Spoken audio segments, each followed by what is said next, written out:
अगर आपसे पूछा जाए कि यमुना किस नदी तंत्र का हिस्सा है तो आप कहेंगे गंगा नदी तंत्र यानी गंगा रिवर सिस्टम।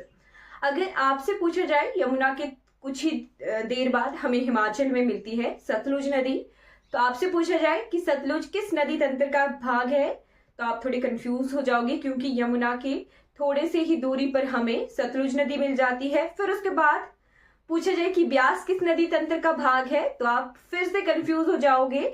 तो आज मैं जो है इस कंफ्यूजन को दूर करने के लिए आपके पास साथ जो है एक वीडियो शेयर करूंगी, जो कि है नदी तंत्र यानी रिवर सिस्टम में डिफरेंस आपको बताना है। हिमाचल प्रदेश की कौन कौन सी नदियां किस किस नदी तंत्र का भाग हैं वो हम आज क्लियर करेंगे। आपका मैं स्वागत करती हूँ सीसी एकेडमी के इस प्लेटफॉर्म पर। आज हम रिवर सिस्टम्स के बारे में हल्का सा जानकारी लेंगे। राइट, तो रिवर सिस्टम्स के बारे में जानकारी लेने से पहले आपको हिमाचल प्रदेश या फिर भारत के मैप के बारे में हल्की सी नॉलेज होनी चाहिए। ये है हिमाचल प्रदेश का, ये इस तरह से हमारा भारत है, ठीक है। और हमारा हिमाचल प्रदेश यहां जैसे है इस क्षेत्र में, ये पोर्शन है, यहां उत्तराखंड है, ठीक है। अब मैंने आपको सबसे पहले ये क्वेश्चन पूछा था कि यमुना कौन से नदी तंत्र का भाग है। तो यहां पर इस क्षेत्र में हमें दो नदी तंत्र दिखते हैं। एक दिखता है हमें सिंधु नदी तंत्र यानी इंडस रिवर सिस्टम, और भारत के ही उत्तरी भाग में हमें यहां जैसे दिखता है गंगा नदी तंत्र, गंगा रिवर सिस्टम यानी गंगा नदी तंत्र। राइट, तो हमने हिमाचल प्रदेश में कितनी महत्वपूर्ण नदियां पढ़ी थी? हमने हिमाचल प्रदेश में 5 महत्वपूर्ण नदियां पढ़ी थी। अब आपको डिफरेंस देखना है कि ये पांचों की पांचों नदियां किस तरह से कौन सी नदी तंत्र में मिलती है। तो यहां जैसे उत्तराखंड में है बंदरपूंछ और यमुनोत्री ग्लेशियर, ये यहां जैसे है उत्तराखंड क्षेत्र हमारा। तो यहां जैसे बंदरपूंछ और यमुनोत्री ग्लेशियर से निकलती है यमुना रिवर, ठीक है। ये उत्तराखंड ही है, ये उत्तराखंड है और ये है हिमाचल प्रदेश। राइट, तो यहां जैसे ये नदी बहती बहती बहती ये हिमाचल प्रदेश का सिरमौर क्षेत्र है। तो यहां एंटर करती है कौन सी जगह? खोदरी माजरी जगह, और छोड़ जाती है हिमाचल प्रदेश को ताजेवाला जगह पर, और एंटर करती है हरियाणा में दिल्ली एनसीआर क्षेत्र में ये बहती है। फिर जाती है उत्तर प्रदेश और प्रयागराज में ये मिल जाती है गंगा नदी में। तो ये कौन सी नदी हमने पढ़ी? ये है हिमाचल प्रदेश की सबसे छोटी नदी, जो कि 22 किलोमीटर हिमाचल प्रदेश में बहती है।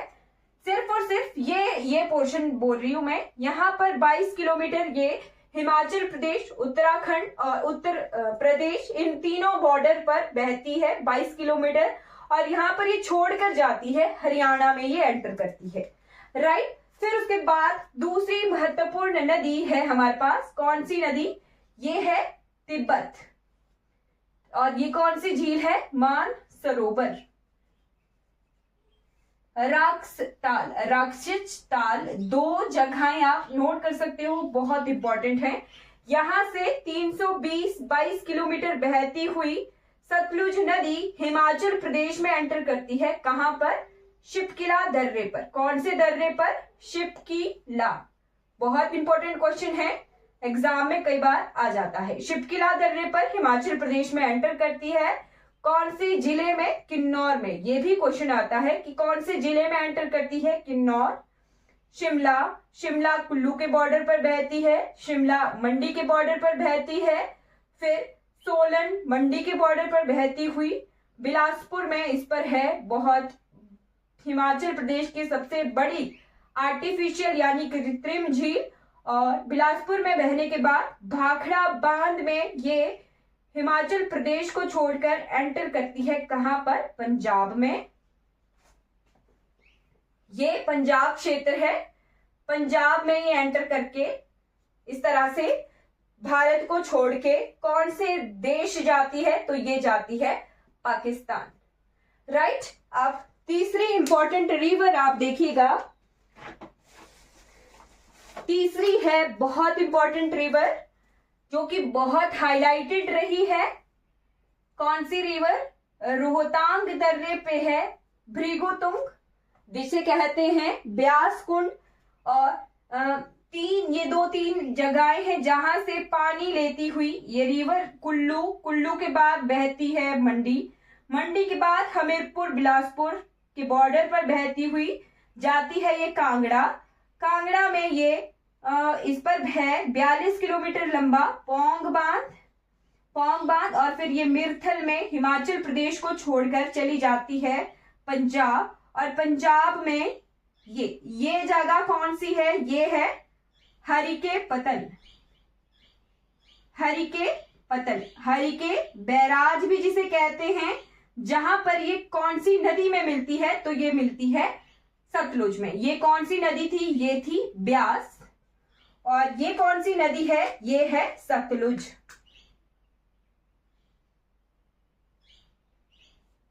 सतलुज रिवर। राइट। तो बहुत बहुत इंपॉर्टेंट ये है, यहां हरिके पतन में ये सतलुज में मिलती है। अगर आपसे पूछा जाए कि ब्यास नदी कहां ड्रेन करती है, तो ये ड्रेन होती है, कहां गिरती है? सतलुज में। उसके बाद हिमाचल प्रदेश की कौन सी इंपॉर्टेंट रिवर? हिमाचल प्रदेश की इंपॉर्टेंट रिवर है जी रावी रिवर। भांडल और तांतागिरी दो धाराओं से मिलकर बहती है, और ये है रावी रिवर। रावी रिवर भांडल और तांतागिरी दो धाराओं में से मिलकर चंबा में बहती है, चंबा को रावी घाटी भी कहते हैं। ये नदी लगता तो ऐसा होगा कि ये जाती है जम्मू कश्मीर, पर ये जम्मू कश्मीर नहीं जाती, खेड़ी में ये हिमाचल प्रदेश को छोड़कर जाती है पंजाब, और पंजाब में कुछ देर बहने के बाद ये छोड़ जाती है पंजाब को और चली जाती है पाकिस्तान। तो यहाँ पर आपको कुछ दिख रहा होगा कि ये नदियां आगे चल चल कर जो है मिल जाती हैं किसी एक नदी में। मैं आपको बताती हूँ वो कौन सी नदी है, पर हिमाचल प्रदेश की पहले हम नदियां कवर कर रहे हैं। अब यहाँ ये लाहौल स्पीति क्षेत्र है, थोड़ा सा मैप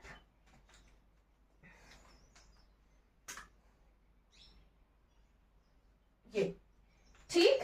तो ये है हमारे पास भागा नदी और चंद्रा नदी, इनसे मिलकर बनी चंद्रभागा, और ये हिमाचल प्रदेश में पांगी क्षेत्र में बही, चंबा में बही, फिर उसके बाद ये जाती है JNK। ठीक, JNK में ये बहती है, JNK में बहने के बाद ये मिलती है एक नदी में। यहाँ एक झील है जिसका नाम है बेरीनाग या शेषनाग, राइट, जहां से निकलती है एक नदी जिसका नाम है झेलम। झेलम, झेलम इस तरह से ऑक्सबो, ऑक्सबो होता है गोखुर, गोखुर ऑक्सबो, ऑक्सबो झील का निर्माण करती है, जो कि है भारत की सबसे बड़ी मीठे पानी की झील बुलर लेक, इसका निर्माण करती है। और इस तरह से ये बहती है पाकिस्तान और इंडिया के बॉर्डर पर बहती हुई ये इस तरह से आगे पाकिस्तान चली जाती है। ये नदी जो थी चिनाब रिवर, ये मिल जाती है इसमें झेलम में, राइट। फिर यहाँ पर एक मानसरोवर झील के पास से ही एक नदी आती है, लद्दाख क्षेत्र में ये बहती है। ये है सबसे इंपॉर्टेंट नदी जिसका नाम है सिंधु। सिंधु नदी पंजाब में जाती है, पंजाब से सिंधु नदी ये पाकिस्तान जाती है। पाकिस्तान में इसमें जो सबसे पहला संगम था किसका? झेलम प्लस चिनाब का, ये संगम इसमें मिल जाता है, राइट। तो ये तीन नदियों, ये इसमें नहीं मिलता, ये संगम अलग से बह रहा है, ये संगम वाली नदियां अलग से बह रही होती हैं और सिंधु नदी अलग से बह रही होती है। फिर इसमें मिलती है, इसी संगम में मिलती है हमारे पास रावी रिवर, तो अब ये संगम किस किस का बन गया, झेलम प्लस चिनाब प्लस रावी का। फिर इसके बाद यहां से एक संगम आ रहा है सतलुज प्लस ब्यास का, फिर ये संगम इसी में ही मिल गया। अब ये 5 नदियों का संगम बन गया, Jhelum plus Chenab plus Ravi plus Sutlej plus Beas, और इसी क्षेत्र को कहते हैं पंजानद, जहां पर 5 नदियां मिल जाती हैं। और फिर ये 5 नदियों का संगम सिंधु में मिलता है और फिर बाद में जाके ये अरब सागर में ड्रेन होते हैं, अरब सागर में ये मिल जाते हैं। तो ये है हमारे पास सिंधु रिवर सिस्टम। तो आपको ये पता लग गया कि हिमाचल प्रदेश की 4 मुख्य नदियां जो कि हैं सतलुज, सतलज, फिर है ब्यास, फिर है रावी, फिर है चिनाब। ये चारों नदियां कौन से नदी तंत्र का भाग है, सिंधु नदी तंत्र का ये भाग है। फिर इसके बाद जो कि यमुना है, यमुना किस नदी तंत्र का भाग है, तो ये गंगा नदी तंत्र का भाग है। इस तरह से आप कुछ इंपॉर्टेंट यहां से नोट कर पाए हो तो नोट कर लीजिएगा। हिमाचल प्रदेश की नदियों के साथ साथ मैंने आपको झेलम, बूलर लेक और कुछ और इंपॉर्टेंट इंफॉर्मेशन जो है पढ़ा दी है। साथ में अगर आपको एक और चीज नोट करनी हो तो यहां से जो हरिके पत्तन है, यहीं से ही भारत देश की सबसे बड़ी नहर जिसे कहते हैं इंदिरा गांधी कैनाल नहर, इंदिरा गांधी नहर जो कि लार्जेस्ट है, लार्जेस्ट कैनाल है, लार्जेस्ट है इंडिया की, वो हरिके पत्तन से ही निकलती है, सतलुज और ब्यास के संगम स्थल से। तो हमने बहुत इंपॉर्टेंट इंफॉर्मेशन यहां से कवर कर ली है।